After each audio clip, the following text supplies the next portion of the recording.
जब हम अपने आसपास प्लांट्स देखते हैं तो हम प्लांट से कहीं ज्यादा एक कॉम्प्लेक्स प्रोसेस को देखते हैं जो इन प्लांट्स की ग्रोथ के लिए काफी ज्यादा इंपॉर्टेंट होता है।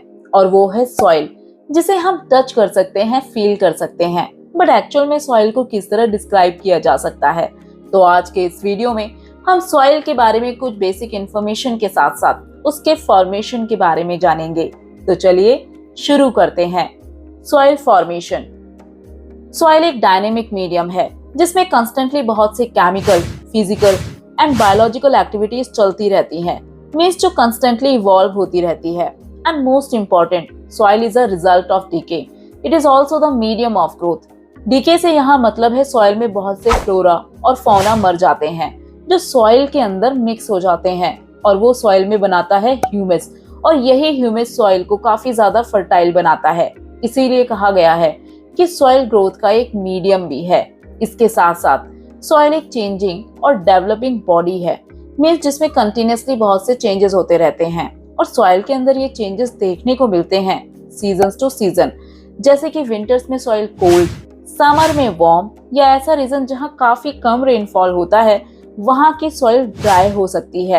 एज वेल एज जहाँ रेनफॉल काफी ज्यादा होता है वहाँ की सॉइल मॉइस्ट हो सकती है, यानी ऐसी सॉइल जिसमें मॉइस्चर काफी ज्यादा होता है। बेसिकली हम कह सकते हैं कि सॉइल की ये कैरेक्टरिस्टिक्स डिपेंड करती हैं सीजन्स पर। अब अगर सॉइल बहुत ज्यादा कोल्ड या ड्राई है तो ऐसी सॉइल में बायोलॉजिकल एक्टिविटीज काफी स्लो या पूरी तरह बंद हो जाती है। फॉर एग्जाम्पल ड्राई सॉइल जो हमें डेजर्ट एरिया में देखने को मिलती है, इस सॉइल में बैक्टीरिया डेवलप नहीं हो पाते हैं क्योंकि इस रीजन में गर्मी काफी ज्यादा होती है, जबकि ज्यादा ठंडे इलाकों में भी सनलाइट की कमी की वजह से बैक्टीरिया डेवलप नहीं हो पाते हैं। इसीलिए ड्राई और कोल्ड सॉइल में बायोलॉजिकल एक्टिविटीज काफी स्लो होती हैं या पूरी तरह बंद हो जाती हैं, जबकि मॉइस्ट सॉइल में बायोलॉजिकल एक्टिविटीज काफी फास्ट होती हैं।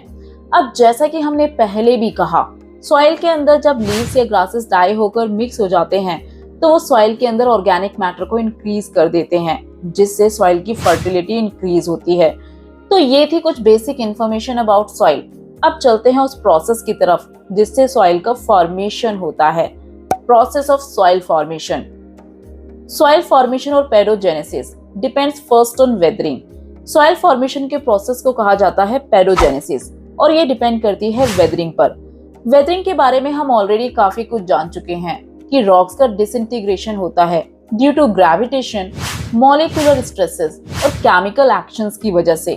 अब वेदरिंग के थ्रू ही रॉक्स में क्रैक्स डेवलप होते हैं, और यही क्रैक्स छोटे छोटे पार्टिकल्स में टूट जाते हैं, और जब यही छोटे छोटे पार्टिकल्स और ज्यादा फाइन पार्टिकल्स में ब्रेक डाउन हो जाते हैं, इसके बाद ये फर्टाइल क्ले एलिमेंट्स में चेंज हो जाते हैं जिसे हम सॉइल कहते हैं। इसीलिए कहा गया है कि weathering mantle is the basic input for soil formation. यहाँ वेदरिंग मैंटल से हमारा मतलब है disintegrated part of the earth surface, means earth के सरफेस पर रॉक्स की वेदरिंग होना। किसी जगह पर रॉक्स की वेदरिंग की डेप्थ कितनी ज्यादा है उसी पर डिपेंड करता है कि वहाँ की सॉइल कैसी होगी, क्योंकि जब उसी वेदर्ड मटेरियल का और ज्यादा डिसइंटीग्रेशन होगा तो वही मटेरियल बाद में जाकर सॉइल में कन्वर्ट होगा। जैसे कि इक्वेटर पर वेदर्ड मटेरियल की डेप्थ काफी ज्यादा होती है क्योंकि वहाँ टेम्परेचर, रेनफॉल एक्सेस अमाउंट में प्रेजेंट रहता है, जिस वजह से रॉक्स के अंदर मैकेनिकल, केमिकल और बायोलॉजिकल एक्टिविटीज काफी तेज होती हैं, जिस वजह से रॉक्स का और ज्यादा डिसइंटीग्रेशन होता है। सॉइल फॉर्मेशन के प्रोसेस में सबसे पहले रॉक्स की वेदरिंग होगी या फिर ट्रांसपोर्टेड डिपॉजिट, मींस इरोजन के थ्रू जब डिफरेंट एजेंट जैसे कि विंड, रनिंग वाटर एटसेट्रा के थ्रू मटेरियल को एक जगह से दूसरी जगह पर ट्रांसपोर्ट कर दिया जाता है, तब इस डिसइंटीग्रेटेड मटेरियल में फर्दर बायोलॉजिकल एक्टिविटीज रन करती हैं जो सॉइल के फॉर्मेशन में कंट्रीब्यूट करती हैं।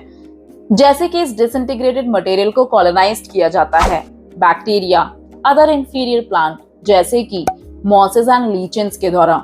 यानी जब बैक्टीरिया, मॉसेस और लीचेंस इन डिसइंटीग्रेटेड रॉक्स या डिपॉजिट में रहना शुरू कर देंगे, तब इनमें शुरू होगी बायोलॉजिकल एक्टिविटी। इनके अलावा और भी कई ऑर्गेनिज्म है जो इस डिपॉजिट में रहना शुरू कर देते हैं। अब ये ऑर्गेनिज्म उस डिपॉजिट को और ज्यादा डिसइंटीग्रेट करते हैं, देन उसी डिपॉजिट में वहां रहने वाले ऑर्गेनिज्म और प्लांट्स डेड होकर उसी में मिक्स हो जाते हैं। मीन्स आपने देखा होगा कि जब ऑर्गेनिज्म, प्लांट्स और एनिमल्स डेड हो जाते हैं तो वो उसी डिपॉजिट मटेरियल में डिकम्पोज यानी मिक्स हो जाते हैं, जिससे उस मटेरियल में ह्यूमस का एक्यूमुलेशन होता है। बेसिकली ह्यूमस वो कंपोनेंट है जो सॉइल को फर्टिलिटी देता है। ह्यूमस आ जाने के बाद उस डिपॉजिट में छोटे छोटे ग्रासेस और फर्न्स ग्रो होने लगते हैं। दिन बाद में उसी डिपॉजिट में बुशेस और ट्रीज भी ग्रो होने लगते हैं। बट आपके दिमाग में आया होगा कि आखिर ट्रीज यहाँ कैसे ग्रो हो सकते हैं? तो कई बार बर्ड्स के द्वारा या विंड के चलने से बहुत से सीड्स इस डिपॉजिट मटेरियल पर आकर गिर जाते हैं, जिससे वहाँ प्लांट्स और ट्रीज ग्रो होने लगते हैं। और जब इन प्लांट्स और ट्रीज की रूट्स उस मटेरियल के नीचे जाकर अपनी जगह बनाती हैं, या बोरोइंग एनिमल्स जैसे कि रैट्स, रोडेंट, स्नेक एटसेट्रा भी इनके अंदर अपना घर बना लेते हैं, तब सॉइल में और ज्यादा केमिकल चेंजेस होने शुरू हो जाते हैं, क्योंकि ये बोरोइंग एनिमल्स सॉइल की इंटरमिक्सिंग करते हैं, जिससे सॉइल पोरस और स्पंज लाइक बन जाती है। और ऐसा होने से सॉइल के अंदर वाटर को रिटेन करने की कैपेबिलिटी और ज्यादा बढ़ जाती है।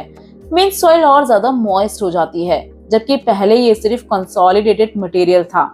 अब जब ये प्रोसेस बहुत लंबे टाइम तक चलते रहते हैं तो वो सॉइल को और ज्यादा मैच्योर बनाते हैं। बेसिकली ओवर द टाइम जैसे जैसे सॉइल का फॉर्मेशन होता है, वैसे वैसे सॉइल के अंदर वेरियस होराइजन्स का डेवलपमेंट होता है।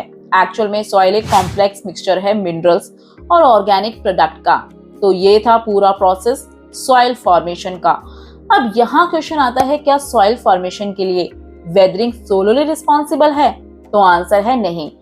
वेदरिंग सॉइल फॉर्मेशन में क्रूशियल रोल प्ले करती है, बट सॉइल फॉर्मेशन के लिए और भी बहुत से फैक्टर्स रिस्पॉन्सिबल हैं, जैसे कि parent material, topography, climate, biological activity और टाइम। इन फैक्टर्स को हम डिटेल से जानेंगे नेक्स्ट वीडियो में। Hope you like this video. For more videos do like, share and don't forget to subscribe our channel.